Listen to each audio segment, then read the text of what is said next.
예, 그 다음에 바로 또 넘어갈게요. 그럼 이제 조선 후기로 이제 넘어가게 되는데요. 근데 이제 처음부터 통신사는 아니었고,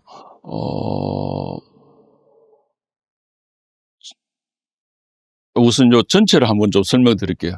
그 조선 후기의 이제 그 대일 외교 체제는 조선 전기와 형태적인 면에서는 상당히 유사합니다. 기본적으로 이제 중앙정부 간의 어떤 그 큰 상징적인 외교 사절단은 일본 국왕사, 조선 국왕사고, 그 다음에 실무적인 어떤 그런 외교 현안들은 또 경제적인 교류는 대마도를 그 매개자로 해가지고 이제 운영을 했는데, 그 조선 후기에도 막 그 큰 형태는 거의 같은데, 하나의 큰 차이는 뭐냐면, 일본 국왕사가 오지 않아요. 그 우리나라에서만 통신사가 갔어요. 그 왜 그랬냐면 우리나라에서 못 오게 했어요. 왜냐하면 조선 전기에 일본의 사절단이 왔던 그 세 가지 루트, 삼포회관, 삼포에서 이렇게 세 가지 루트로 올라오는데 그것이 그대로 임진왜란 때 침략로로 이용이 됐었잖아요. 조령, 중령, 그 추풍령, 그로 이렇게 다 그래서 이제 그거를 징계하는 차원에서 일본 사절단은 절대 서울에 발을 들이지 못한다. 금지를 했어요. 상경 금지를 하니까 일본 막부 입장에서도 아니 우리나라 저 막부 장군의 사절단에 가가지고 조선 국왕을 만나지도 못하고 부산 그 외관에서 동네 부산을 만나가지고 하는 게 말이 되냐? 그럼 우리도 못 보낸다. 이래가지고 일본 국왕사가 안 왔어요. 조선이 와서 그게 가장 큰 변화입니다. 우리나라에서는 국왕사절단 통기사가 계속 갔습니다만 일본 국왕사가 오지 않았다 하는 게 이제 큰 변화고요. 그 역할을 이제 대마도에서 좀 대신했죠. 그래서 이제 대마도에서 정기적으로 오는 그 외교사절단이 14 송사, 해마다 오는 송사, 차회는 이제 임시사절인데 차회 중에서 막부 관련 일을 대신 전달하고 하는 그 일을 하는 차회를 대차회라 불렀어요. 그러니까 일본 국왕사는 실질적인 기능은 대차회가 하면서 대마번에 의해 가지고 좀 대리하는 그런 형태로 진행됐다. 한 점이 다릅니다. 그 다음에 초기에 이 사절단은 그 명칭이 일본에서는 통신사라고 해주라 이렇게 요구를 했는데 우리나라 조정에서는 아니 니네들이 전쟁을 일으키고 배상도 안 하고 정식으로 정말 참 통제란 그런 사죄도 안 하면서 우리가 다시 뭐 아무 일도 없었던 것처럼 통신이라고 할 수 있냐? 그래는 못 해주겠다. 통유사를 하면 어떨까? 유자는 가르칠 유자거든요. 그 일본에서는 뭘 또 가르쳐 이래가지고 그건 또 불평등한 부당한 용어다 해가지고 수용을 안 하고 하니까 그러면 뭐 실무적인 실무적인 어떤 그 명칭 그러니까 니네들이 먼저 그 국서를 보냈으니까 그 국서에 대해서 회답을 한다. 회답서계를 보낸다 해가지고 회답사. 그 다음에 필요인 송환을 그 제1차적인 과제로 니네들이 반드시 그 약속도 했으니까 지켜야 된다. 그 필요인 송환을 이제 큰 그거를 이제 사절단 명칭으로 내세웠어요. 그래서 명칭이 회답 겸 세환사. 굉장히 좀 독특하고 긴 이름인데, 막 가볍게 그냥 회답사 이렇게 부릅니다. 그것이, 임진왜란 이후에 1607년, 17년, 24년 세 차례 파견되게 됩니다. 그 다음 네 번째는 1636년에 병자호란이 일어난 와중에 파견돼가지고, 그때부터는 이제 명칭이 통신사로 바꿔지게 돼요. 그래서 이제 그 4회부터 11회까지, 12회는 1811년에 일본이 그때는 또 바뀌어져가지고 대마도에서 하자. 비용이 너무 많이 든다. 이래가지고 이제 대마도에서 마지막으로 변칙적으로 되고 그것을 마지막으로 이제 통신사 끝나게 되는데 그 4회부터 12회까지의 9번 사절이 이제 명칭이 통신사에 있습니다. 그런데 이거를 이제 뭐 굳이 구분하면 세 차례는 회답사, 9차례는 통신사라고 하지만 실은 뭐 내용적으로는 뭐 통신사하고 같단 말이죠. 국왕사절단이고 그 하는 일이라든지 그 사절단의 구성이나 뭐 이런 것이 통신사하고 같으니까 막 통상적으로는 그 합쳐가지고 막 12차례 통신사를 파견했다. 막 이렇게 인정을 하고 있습니다. 요거는 이제 부산에서 그 대마도 사절단을 맞이하는 그 이원적인 구조로 되어 있는데 실무 외교 문제는 여기서 합니다. 주로 이제 동네 부사하고 대마도주가 동격으로 이렇게 교류하는.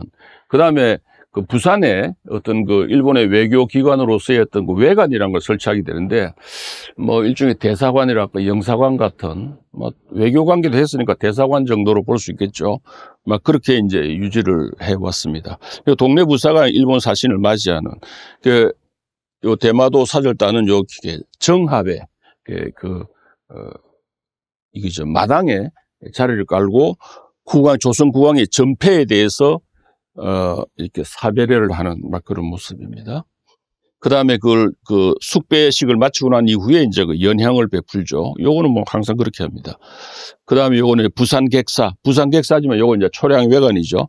뭐 여기서 또 이제 사절단을 맞이하는. 요게 이제 초량외관. 요게 옛날에 여기에 이제 부산시청이 여기 있었어요. 그 영도, 아까 사진에 나올 것 같은데, 영도하고 부산 거기에 있는데, 거기 옛날 시청이 있어요. 영도다리 안쪽으로 이제 시청이 있었고요. 거기에 이제 이렇게 이제 부두가 있었어요. 여기 있고요. 그 다음에 이제 요게 이제 큰 연향대청이다. 또 혹은 거기에 또 옆에는 또 거기서 이제 무역을 저기서만 허락을 했거든요. 그 무역하는 그런 큰 건물은 이제 개시대청이라 그러고요. 이제 리셉션을 하는 큰 건물은 연향대청이라고 불렀는데, 부산에 가면 그 광복동, 남포동도 있지만 그 옆에 대청동이라고 하는 데 있어요. 부산 초량역 맞은편에. 그 대청동이 이 개시대청, 연향대청이란 그 명칭에서 나오는 그런 겁니다. 예, 이 정도 넘어가고요. 요건 일본에서 그린 그 초량외관의 모습인데, 저게 맞은편 섬이 영도고요. 요게 5,6도의 모습입니다. 요게 이제 부산시청, 남포동, 광복동이 다 여기 있어요. 부산에 소위 옛날 부산, 올드 부산 그 시가지가 다 초량외관 부근으로 형성이 됐습니다. 왜냐하면 개항 이후에도 요 초량외관의 관수회가 머물던 곳이 일본 영사관으로 바뀌고요. 여전히 개항 시절에도 요 지역이, 외관이 있었던 지역이 부산의 옛날 번화가 됐었습니다. 초량외관은 우리나라에서 그린 건 현재 국편에 보관되어 있는 그림인데, 변박이가 그린 건데, 이렇게 구성이 되어 있어요. 여기는 부두가 저쪽으로 되어 있네요. 오케이. 그 다음에 조선시대 통신사 이걸 한번 좀 표로 정리한 건데, 이건 뭐 대충 넘어가겠습니다. 조선전기에 이렇게 4차례, 선조 때까지 하면 4차례가 있었고요. 그 다음에 또 전쟁 중에 또 강화사가 한번 파견된 적이 있는데, 이게 뭐 제대로 만나지도 못했어요. 그 다음에 조선 후기에 이제 이때부터 시작해가지고 3차가 회답사고요. 36년부터 이제 통신사가 9차례 진행이 되게 됩니다. 그 다음에 오늘 나중에 문화교류 활동에 대해서는 뭐 전체적으로 다는 못하고, 요 마지막 혼시로 갔던 일본 요건 대마도에서 했고요. 혼시로 갔던 마지막 11번째 사행 요 시기가 문화교류도 가장 활발했었는데, 요걸 중심으로 문화교류 활동을 나중에 좀 말씀드리도록 하겠습니다.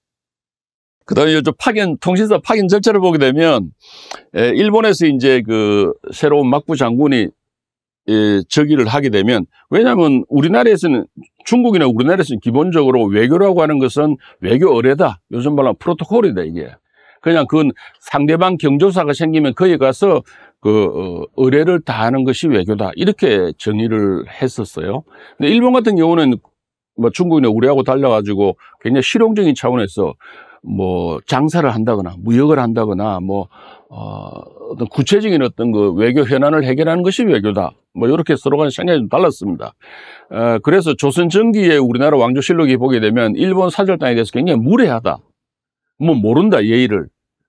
국제적인 프로토콜, 어떤 글로벌 스탠다드의 어떤 여러 가지 외교 관계에 대해서 굉장히 무시하다. 이런 용어들이 많이 나오는데, 그거는 서로 간의 어떤 외교에 관한 기본적인 어떤 개념, 인식 차이가 있었기 때문에 막 그런 게 좀 나오는데, 그래서 우리나라에서도 이제 통신사는 일본 막부 장군이 즉위하면 즉위에 대해서 이제 좀 축하하는 그런 경조사의 의례를 다하는 것을 생각을 했습니다. 그래서 막부 장군이 즉위하는데 축하한다. 뭐 이런 건데요.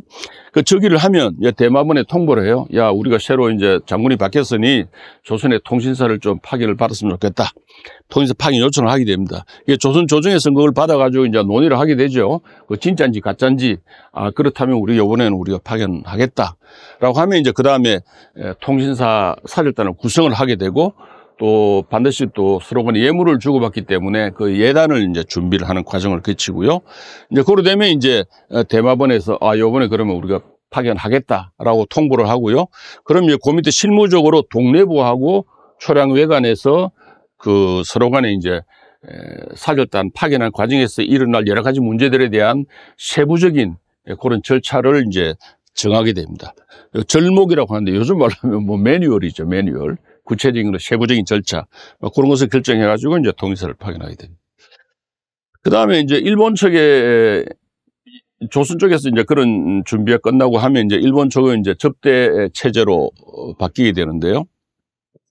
그 통신사 영접 기구를 이제 막부 안에서 설치를 하게 됩니다. 그래서 그 로주라고 하는 노중 이게 이제 우리나라로 치면은 삼정성에 해당합니다. 덕천 막부 안에도 그 안에 이제 막각이라 그래가지고 막부 내각, 막부의 어떤 관료 체제가 있는데 그 중에 제일 위에 이제 삼정성, 노조가 보통 3명이 있는데 그 삼정성이 이제 총책임자, 우리나라로 치면 영의정이 그 접대 총책임자가 되는 거예요. 그 다음에 이제 그 막부는 차원에서 그렇게 하고 그 다음에 이제 연로상에 그 대마도에서부터 에도까지 오는데 21개 주를 거쳐 오는데 그 연로상에 있는 각 번들은 그 비용을 전부 다 자기들이 부담을 해야 돼요. 막부에서 지원해 주는 게 아니고.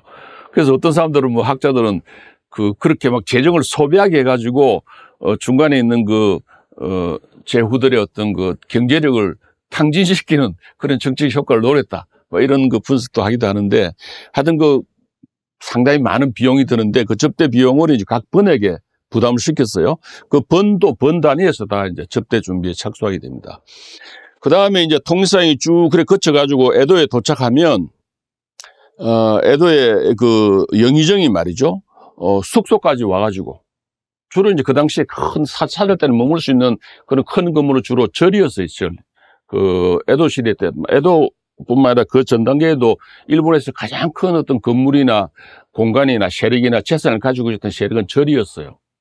그래서 이제 주로 절에 머물게 되는데, 에도 같은 경우는 이거 동보는사라 그래가지고, 지금 아사쿠사에 있는 그 절인데, 그 절에 이제 머무르게 되는데, 그 로주가 그 동보는사까지 와가지고 이제 영접을 하게 되고, 그 다음에 어삼가라고 있습니다. 어삼가. 어삼가는 누구냐면, 왕족이죠. 그 막부 장군의 친족들인데, 그 중에서도 덕천 가강의 아들이 9명 있는데 9명 중에도 세 아들이 이제 제일 똑똑하고 뭐 이렇게 나중에 재산도 많이 가지게 되고 그래서 그 세 가문은 특별하게 또 우대를 했어요. 그래서 어자 붙여가지고 어삼가 고상계라고 그러는데 그 어삼가 그러니까 만약에 막부 장군의 아들이 그 후사가 없으면 왕자가 태어나지 않으면 그 어삼가에서 그 후사를 있게끔 그렇게 이제 격이 굉장히 높죠.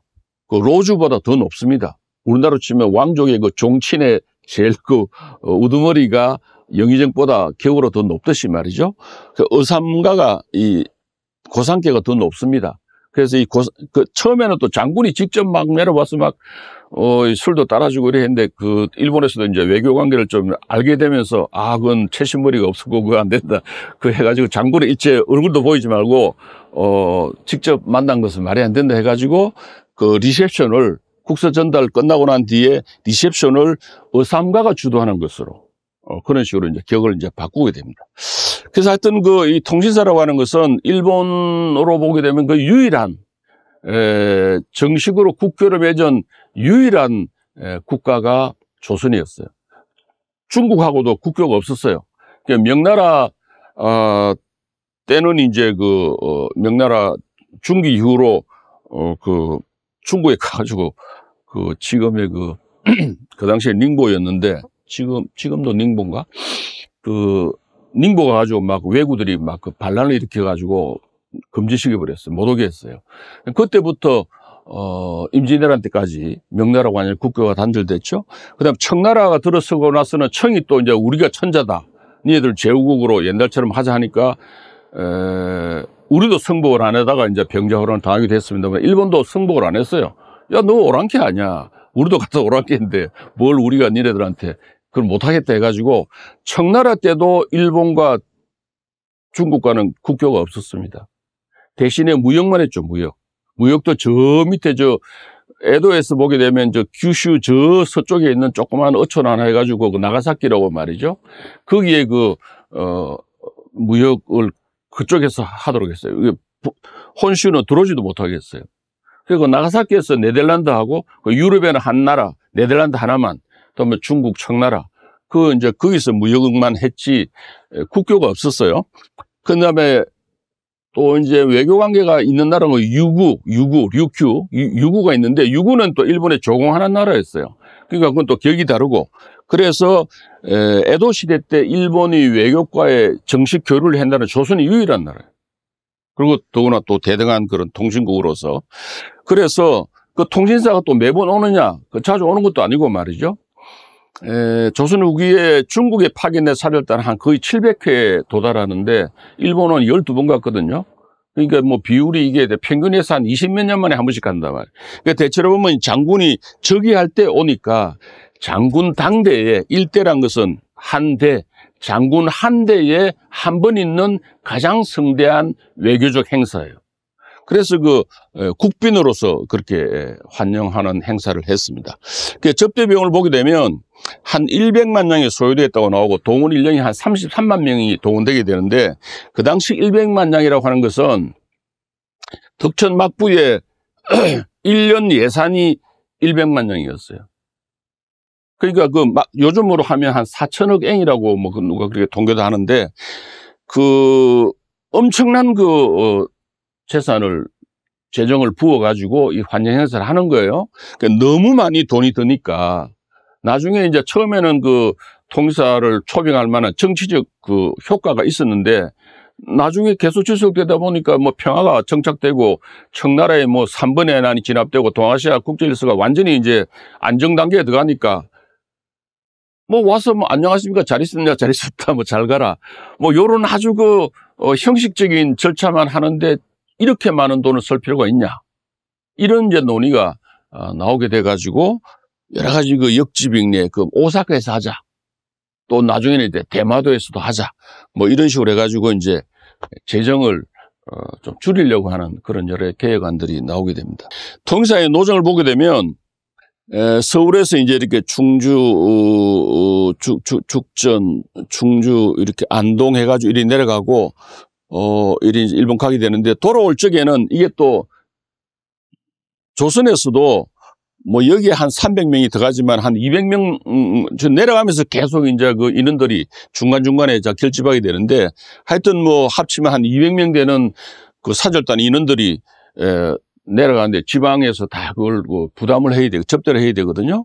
그러니까 돌아올 적에는 다른 지역으로 다 바꿔줬어요. 부담이 크니까. 그래서 왕로와 기로가 이제 좀 다릅니다만은, 막 이래가지고 이제 부산에 직결해가지고, 사공들도 다 오는, 사공들은 이제 이 전라도 지역에, 이 해안 지역에 있는 사공들도 다 결집해가지고, 이제 부산에서 이제 출발을 하게 됩니다. 그래서 맨 먼저 대마도로 가게 되죠. 대마도까지 갔다 오면 일기도라고 하는 조그만 섬이 있고, 그 다음 후쿠오카가 되는데, 후쿠오카는 이게 또 군사적 요충지다. 그러니까 여기는 보여줄 수 없다 해가지고, 후쿠오카는 상륙하지 못하게 되고, 서민 람도라고, 아이노시마라고 하는 그쪽에만 머물게 하고, 그 다음에 시모노세케를 거쳐가지고, 이제, 요렇게 오사카까지, 일본의 요거로 내해라고 그러죠. 내해? 지중해죠. 이 세토 내해라고 그러는데, 세토 내해를 쭉 이렇게 배를 타고, 항구 해가지고, 거쳐가지고, 오사카에 도착을 하게 됩니다. 오사카에서 교토까지는 이제 강이 있는데요. 요도가와라고 하는 강이 있는데, 그 강을 타고 이제 교토까지 가게 되고, 교토에서부터는 이제 육로로 움직이게 됩니다. 그래서 육로로 이뤄가지고, 에도까지 가게 되고요. 그 다음에 이제, 4회 때부터 한 3차례 정도는 덕천강의 손자인 3대 장군 이에미츠가 뭐 엄청난 돈을 들여가지고 할아버지의 무덤을 조성을 해요. 무덤을 조성하고 신호로 만듭니다. 그게 이제 동조 대권현궁인데 니꼬라고 지금 유명한 관광지죠. 그 건물 뭐 굉장히 일본에서 가장 화려한 건물인데 역시 유네스코 세계문화유산으로 지정되어 있는데 그 니꼬에 막 그 엄청난 돈을 자기가 쏟아부으니 그걸 좀 자랑하고 싶은 거예요. 그래서 사절단 저기 가서 좀 덕정강은 뭐 조선과의 그 수교를 이룩한 평화의 군주 아니냐 해가지고 사절단을 아주 초빙을 했어요. 강국하게.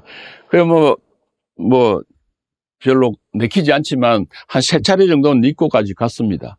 그래 거기 뭐 종도 선물하고 뭐 이런 거 하는데 그 니꼬까지 한 3차례 갔지만 기본적으로는 에도 지금 현재 도쿄죠. 거기까지 가는 길을 했습니다. 왕복을 하게 되면 한 1만 2천 리 정도가 되는 굉장히 그 먼 길이었어요. 그 다음 기간도 일본 안에서만 8개월이지만 국내까지 합치면 대체로 평균에서 한 11개월, 거의 1년가량 걸리는 정도의 되게 긴 여정이었고 위험해요. 여기가 굉장히 위험한 바닷길이에요. 그래서 그 막 얼마나 무서웠으면 현해탄이라 부르잖아요. 탄이란 게 여울이잖아요. 물살이 엄청나게 빨라요. 그 우리나라의 울돔로 그 명랑해전 여기서 유명하지만 요 시모노세키의 요 폰슈하고 규슈 연결하는 요 해협 요것도 뭐 엄청나게 물살 빠릅니다. 울돔로 그보다 더 빠를 거예요. 여기도 막 물살이 거세고 여기가 굉장히 위험한 바닷길이에요. 그래서 이게 그 통신사 일본 통신사로 뭐 가게 됐다 하면 그 집안에서 잔치하는 게 아니라 통곡을 해요. 저게 위험하다. 또 일본 가서 그 뭐 특별히 배울 거 있겠냐. 뭐 처음엔 그렇게 생각했어요. 그래서 중국 사행으로 요번에 가게 됐다 하면 집안에서 막 잔치를 해요. 그거 하면 또 무역도 약간 사무역 허용돼가 돈도 많이 벌어올 수도 있고 말이죠. 막 중국 가서 중국은 안전하잖아요. 육로로 갔다가 대체로 뭐 한 넉 달 내에 돌아오고 그 당시에 북경에는 뭐 세계 문물이 모이고 하니까 그 축하 파티를 해줬는데 일본 통신사로 선발됐다 하면 오히려 위로를 주로 받는 막 그런 정도로 그렇게 좀 내키지 않는 그런 굉장히 험한 그리고 굉장히 장기간에 걸친 그런 그 여정이었습니다.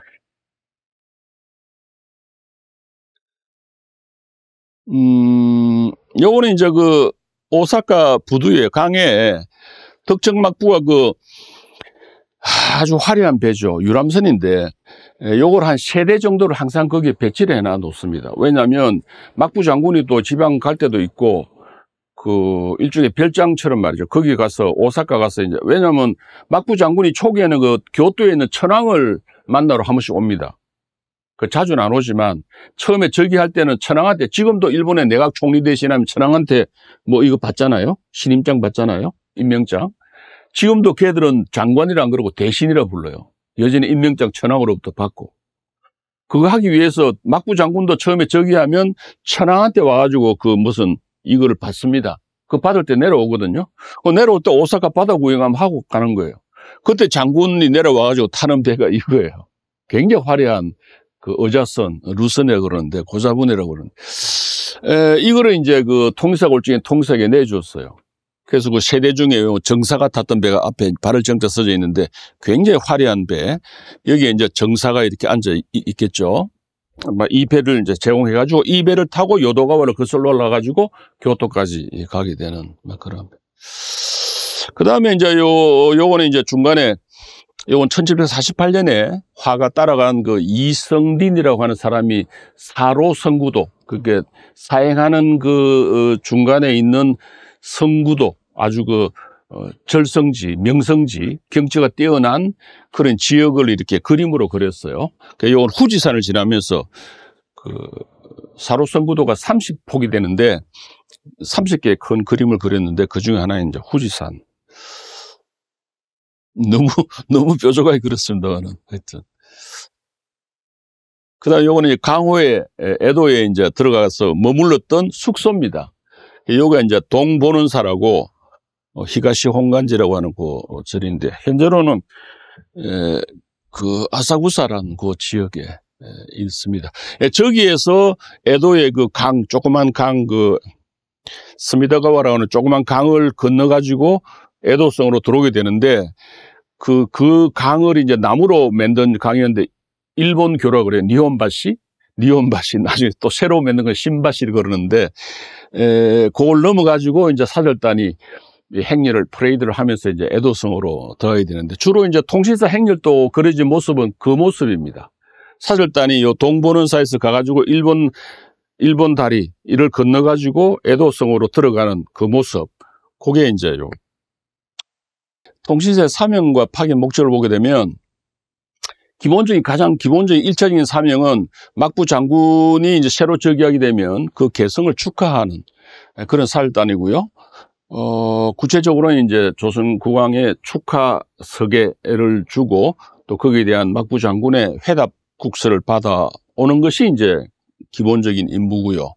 그래서 우리나라에서 기본적으로 이제 어떤 경조사의 어떤 예의를 표하는 게 외교다라고 했기 때문에 그걸 이제 방식으로 했는데 실은 뭐 그거는 이제 표방이고 내용적으로는 당연히 실질적인 목적이 있죠. 기본적으로는 뭐 처음부터 끝까지 쭉 지속된 것은 쟤들이 또 쳐들어오진 않을까. 재침에 대한 그 우려는 계속 있었습니다.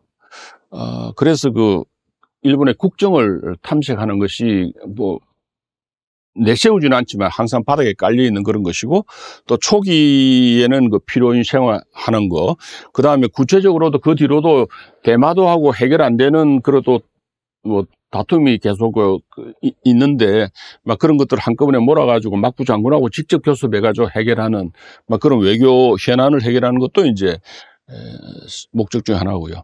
근데 한편으로 조선의 입장에서는 일본 국왕사는 이제 처음에는 우리가 못 오게 해서 안 왔지만 세월이 지날수록 가면 보게 되면 이 우리만 사절단이 일본까지 가고 일본은 오지도 않는데 우리가 저거 나라 국왕이 저기 했다는데 축하 사절단을 우리가 가야 하나 이런 데 대한 좀 그런 데 대한 어떤 이게 좀 수치스러운 일이 아니냐 이런 이제 반성들이 생기게 되게 됩니다.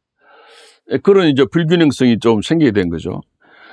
처음에 출발은 그래 됐지만 나중에 진행될 적에는 모양이 이게 우리가 오히려 일방적으로 일본은 그걸 자꾸 이제 조공사절처럼 막 국내적으로 설명을 해요.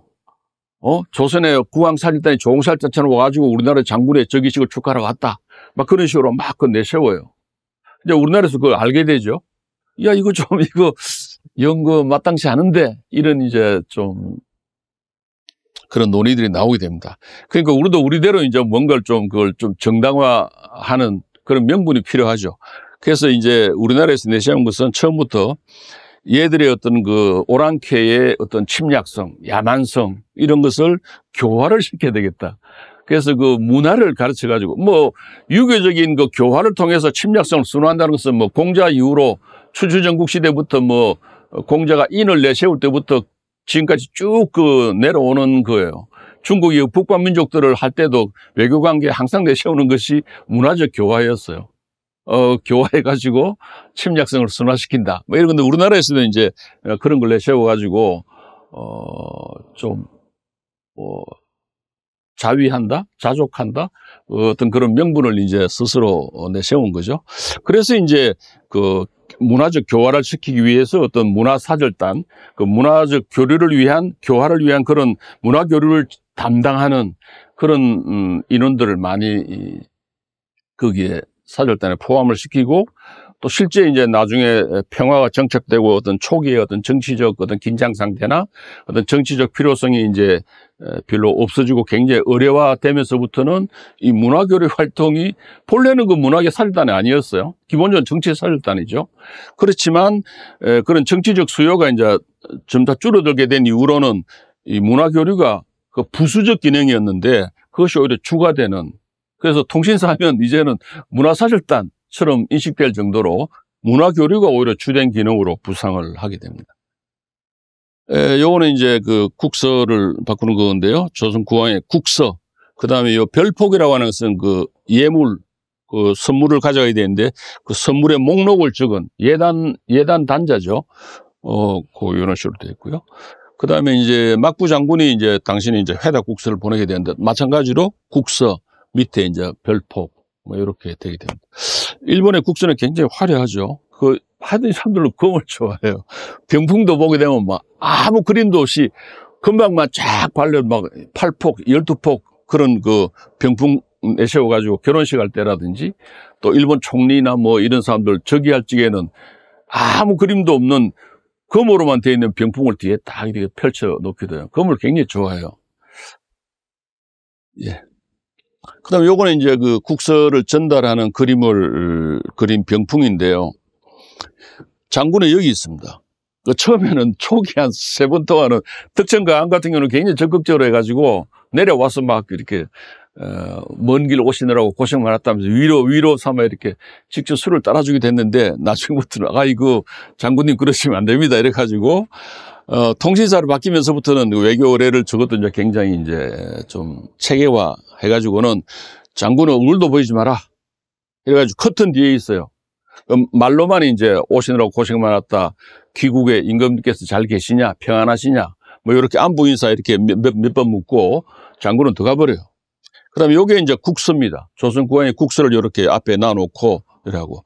요게 이제 로주, 그 삼정성이 요래 있고요. 우리나라 사신들이 이제 삼사, 정사, 부사, 종사관 이렇게 삼사가 있고 그 밑에 이제 뭐 이렇게 서열별로 이렇게 쭉 있고 막부의 관료들 막 이렇게 쭉 국서를 전달하는 그런 모습입니다. 그 다음에 요거 이제 정사와 부사의 어떤 복장인데요. 뭐 하여튼 그 일본 사람들이 그린 그림에 보게 되면 요 일본 쪽에서 그린 건데요. 수염이 굉장히 강조되어 있어요. 그 당시에 일본에서는 이 수염을 다 깎았어요. 그러니까 상대적으로 보게 되면 굉장히 그 수염이 강조되어 있는 점이 특징이고요. 요거 이제 그 국서를 전달할 때, 외교를 할 때 입었던 복장인데, 요거를 이제 금관조복이라고 그럽니다. 요 위에는 금으로 된 모자를 쓰고, 옷은 이제, 요거를 이제 조복인데, 왜 조복이냐면, 우리나라 국내에서는 요거 입을 기회가 1년에 한 번 있습니다. 정월 초하루에 그 건정전이나 인정전에서 임금하고 처음에 그 조회를 해요. 조회. 그 설날에 임금하고 이제 참 만조백관들이 다 임금에게 인사를 드리는 그때 입는 옷이 건관조복이에요. 가장 격식을 차린 가장 정중한 그런 복장인데 외교관계 할 적에는 이 옷을 입어요. 일본 갈 때도 그렇고 중국 사지로 올 때도 다 이런 건관조복을 입게 됩니다.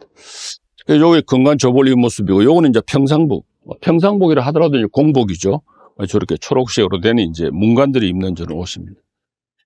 요거는 이제 1711년에 정사로 갔던 조태욱이가 이제 공복을 입은 모습을 일본에서 그린 그림이고요. 그 다음에 그 국서 전달을 마치고 나면, 요게 이제 어삼가, 아까 유력친적 그 어삼가가, 요 세 사람이 어삼가겠죠?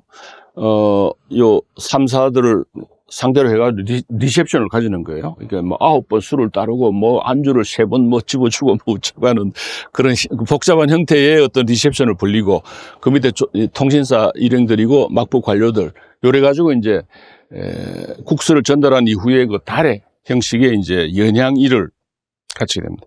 그러나 이제 처음에는 관백이 하기도 했고 일단 뭐 관백이 주관하는 그런 연항이니까 관백 연항이라고 하는데, 이것도 역시 그 이성린의 사록선구도에 나온 그림이고요. 그 다음에 요 이제 마상제를 하는 우리나라 사람들이 지금 말은 뭐 저렇게 상당히 잘 탔는가 봐요. 그래서 덕천 그 가광 3대 그 이에미츠가 저걸 굉장히 좋아해가지고 꼭 좀 보고 싶다. 그 특별히 요청을 하는 바람에 그때부터 계속 저렇게 말 2마리 내지는 3마리, 1마리 저는 예비로 가져갔겠죠. 그 말 2마리 마상제 2사람이 가가지고 여기에 특별히 또 그 마장을 설치해 놨어요. 지금 그 일본에 가면 다카도바바라고 하는 그 마장이 지하철역으로도 있는데 그게 따로 이런 마장을 만들어 가지고 이 마상제를 시연하는 이게 굉장히 인기가 좋았어요.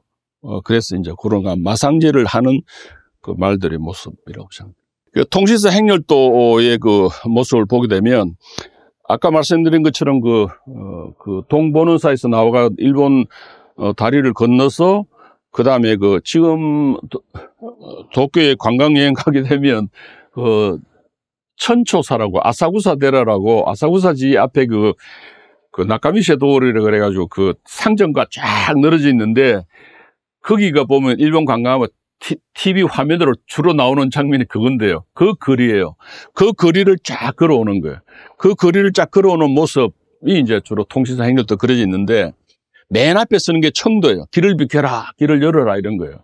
그 중국의 칙사가 우리나라에 어떻게 저걸 항상 앞세우거든요. 이걸 우리나라에서 이제 똑같이 했어요. 우리나라대로 그 오랑캐들에게 문화를 가르쳐 주러 가는 문화사절단이다. 이런 차원이기 때문에 중국 사설이 우리 딸에 오는 것처럼 같은 형식으로 했어요.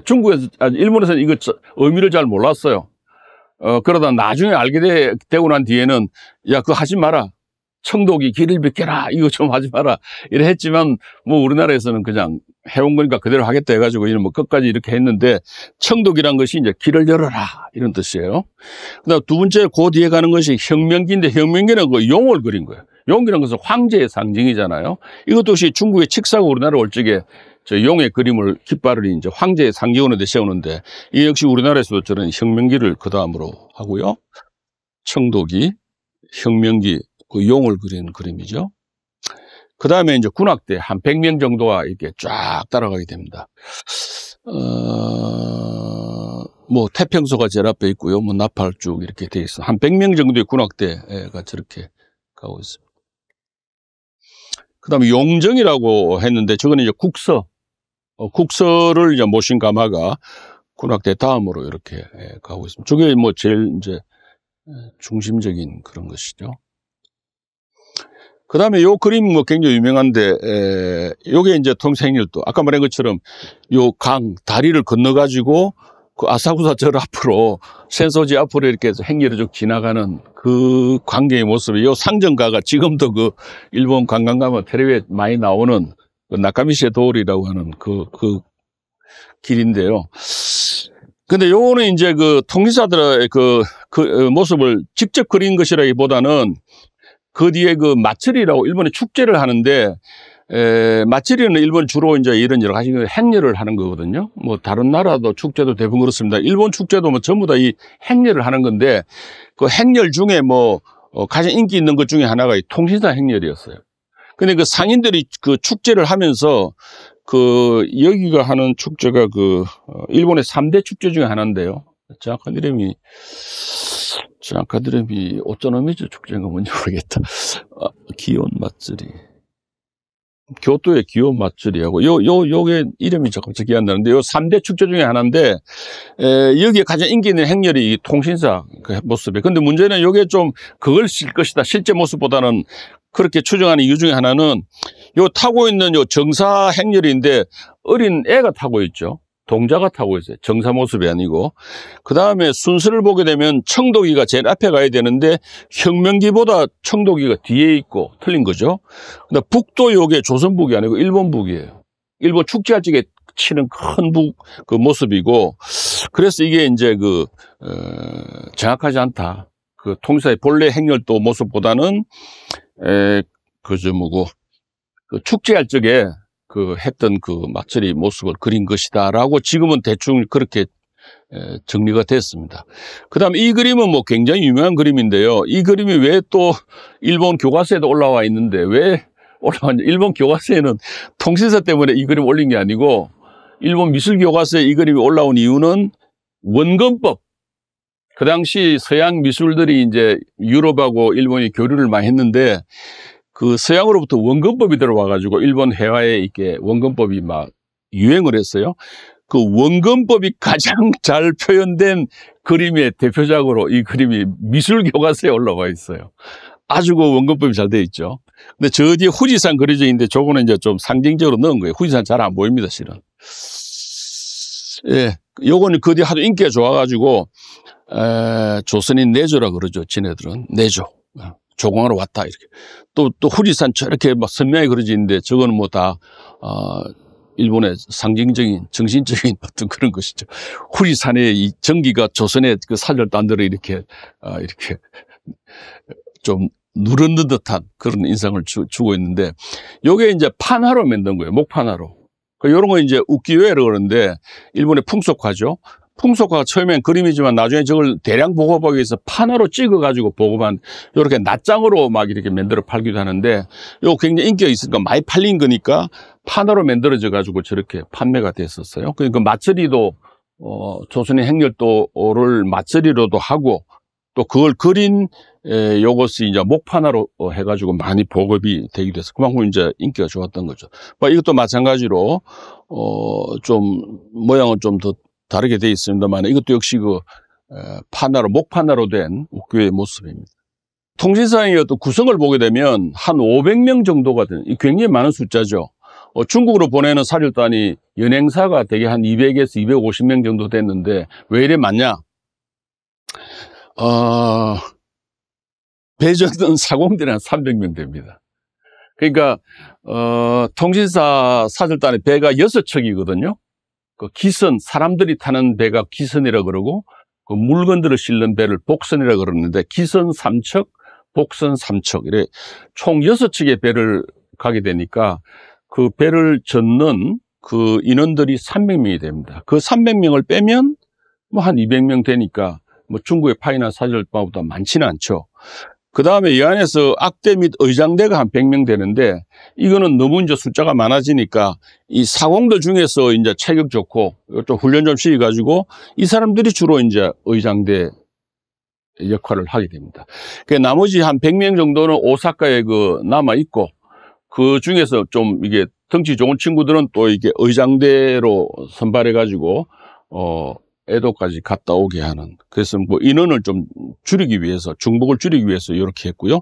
그 다음에 역관, 군관, 그 다음에 심부름하는 노자들이 한 50명 되고요. 저게 좀 많은 숫자고. 그 다음에 이제 독특한 것이 문화교류를 담당하는 그 제술관 1명, 서기 3사람, 정사부사, 종사관 밑에 한 사람씩 그 서기가 있었고요. 그 다음에 이제 별도의 오로지 그 문화교류만 하는 그 전담 요원으로 제술관을 아주 뛰어난 문장가로 골라가지고 제술관. 그 4사람이 주로 이제 그 필담 창화라 해가지고 그런 그 시문 창화를 하는 것을 전담하게 되는데 그 4사람을 사문사라고 그럽니다. 사문사 그러고요. 그 다음에 의원이 이제 3사람이 있고요. 나중에 또. 그 다음에 화원, 사자관에 붓글씨 쓰는 사람. 우리나라의 제1호 사자관이 누군지 아십니까? 한석봉이에요. 한석봉이가 우리나라 제1호 사자관입니다. 외교문서 같은 거 다 써야 되잖아요. 직접 이제 그런 또 아주 고위직 관료들에게는 그 사령장을 그 최고의 명필이 써가 줘야죠. 그래서 그 고신을 쓰는 그 최고급의 고신을 쓰는 그 국내에도 사자관이 있는데 한석봉이 그 제1호 사자관이라고 그럽니다. 일본 사절단이 가더라도 외교적인 문서를 또 적석해서 써야 될 것도 많이 있고 또 일본 측에서 굉장히 그 요청이 많아요. 붓글씨, 그림, 서화를 교류하는 그런 것이 많기 때문에 저런 그 문화교류를 전담하는 인원이 상당히 포함되어 있다. 요게 통신사의 그것이 특징입니다. 그 외교사절 동아시아에 있어가지고 우리가 중국으로 보내는 연행사 조천사도 있었고 또 베트남이나 태국이나 이런 데서 중국에 보내는 사절단 또 유구에서 보내는 사절단, 유구가 일본에 보내는 사절단 여러 사절단이 많습니다만은 이렇게 문화교류를 전담하는 인원이 배치되어 있는 거는 없어요. 이거는 일본에 파견하는 통신사에만 있는 거예요. 그야말로 참 문화교류를 주된 목적으로 해가지고 교화시킨다. 문화사절단이다. 이런 어떤 통신사의 성격을 잘 보여주는 그런 원역 구성이라고 할 수 있습니다.